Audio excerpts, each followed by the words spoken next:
काय सांगाल दादा, आज सकाळी इथे इमारतीचं प्लास्टर आहे ते पडलेलं आहे, कोसळलेलं आहे, काय पूर्ण प्रकरण आहे आणि कशाबद्दल?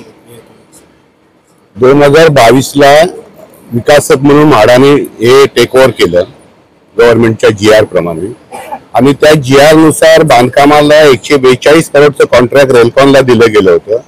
आणि गेल्या 2-2.5 वर्षामध्ये ते रेलकॉनचं कॉन्ट्रॅक्ट जवळजवळ 300 करोड पार झालंय. परंतु त्याने जे रेलकॉनने जो दर्जा दिलाय, बांधकामाचा जो दर्जा दिलाय, तो 100 करोडचाही दिसत नाही. प्रत्येक इमारत, प्रत्येक फ्लॅट मध्ये, प्रत्येक विंग मध्ये काही ना काही दुर्घटना घडतायत. त्या दिवशी लॉटरी काढली, त्याच्या आदल्या रात्री इथे प्लास्टर पडलं गेलं, सेम पोझिशन झाली होती सी विंगचं. आणि फक्त गव्हर्नमेंटच्या आदेशानुसार फक्त सी विंगचं ऑडिट झालेलं आहे, VJTI केलं आहे. तेवढीच सी विंग कॉन्ट्रॅक्टरने बऱ्यापैकी बनवली आहे, बाकी कुठलीही विंग बरोबर बनवलेली नाही. कालच आमच्या मला वाटतं के विंगचं 5व्या माळ्यावरून लिफ्ट सरळ खाली आली आणि पुन्हा तिथून बाउन्स होऊन ती पहिल्या माळ्यावर आली.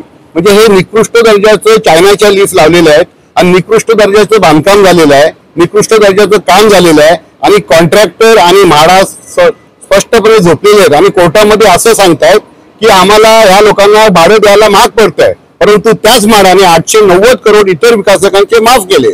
हा खरोखर आमच्या रहिवाशांचा 47 एकर जागा जी रहिवाशांनी राखली, त्यांना फक्त 4 एकर मध्ये बसवून बाकीची जागा म्हाडा आणि विकासकांनी संगनमत करून विकलेली आहे आणि आमच्यावर अन्याय करतायत. प्रत्येक वेळेला आम्हाला यासाठी लढा द्यावा लागतोय, उपोषण करायला लागतंय, आंदोलन करायला लागतात आणि हा खरोखरच आमच्यावर अन्याय आहे. आज जर इथे एखादी दुर्घटना लोक राहायला आले असती आणि एखादी दुर्घटना घडली असती तर त्याचा जबाबदार कोण राहिला असतं?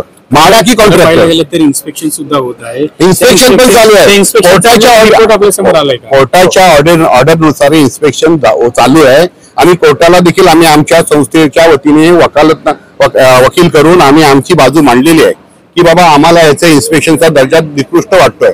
आणि ते कोर्ट देखील बघतोय आणि कोर्टाच्या आदेशाने आता प्रत्येक फ्लॅटचं म्हाडा, कॉन्ट्रॅक्टर, संस्था आणि जो भाडेकरू आहे त्याची चौघांचं मिळून एक इन्स्पेक्शन चालू आहे. परंतु ही चालू असतानाही दुर्घटना घडली आहे, म्हणून आता निदर्शनास येते आणि खरोखर हे अन्यायकारक आहे. आमच्या लोकांवरती अन्याय होतोय. आपण प्रशासकाकडनं काय मागणी करतो? प्रशासकाकडनं मागणी करतोय आम्ही की आम्हाला उत्कृष्ट घर बांधून द्यावं, पुन्हा प्रत्येक घराचं ऑडिट VJTI करावं आणि त्या VJTI ऑडिट केल्यानंतर आज कॉन्ट्रॅक्टरवर काळा राजीत त्याला नाव टाकून आम्हाला त्याचं कॉम्पन्सेशन किंवा आम्हाला जे काय देता येईल ते आम्ही कमिटी आमची जी जागरूक कमिटी आहे किंवा आमची संस्थेची कमिटी आहे ती एकत्र मिळून आम्ही त्याच्यावरती विचारमंथन करून आम्ही आमचं जे काय मागणं आहे ते आम्ही कोर्टात मांडू, कारण हा कोर्टाच्या आदेशाने चाललेला आहे सर्व.